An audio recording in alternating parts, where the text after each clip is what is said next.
ఆ కోటప్ప కొండకున్న గమ్మత్తు ఏమిటో తెలుసా అండి? ఒక గొల్లభామకి పరమశివుడిచ్చిన వరం. ఎన్నడూ కాకి వాలదు. ఆ కొండంతటి మీద పగలు కాదు రాత్రి కాదు ఎన్నడూ ఒక్క కాకి మీకు కనపడదు. కొండ ఎక్కుతుంటే బోల్డని కాకులు కనపడతాయి. మీరు వెళ్ళేటప్పుడే చూడండి. మీరు కొండ ఎక్కుతారు కాబట్టి కోటప్ప కొండ ఎక్కేటప్పుడు చూడండి. కోటప్ప కొండ కింద బోల్డని కాకులు ఉంటాయి. కోటప్ప కొండ ఎక్కడం మొదలెట్టినప్పటి నుంచి చూడండి, ఒక్క కాకి అంటే ఒక్క కాకి మీకు ఆ కొండ మీద వాలడం. ఎక్కడ ఓ చెట్టు మీద రాతి మీద వాలడం.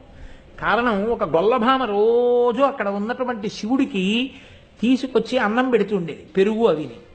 ఆయన తింటుండేవాడు. నువ్వు ఊళ్ళోకి రా అంటుండేది ఆవిడ. అంటే ఆయన నవ్వేసి ఉడుకునేవాడు. దక్షిణామూర్తి, ఆయన నిశ్శబ్దంగా ఉండేవారు.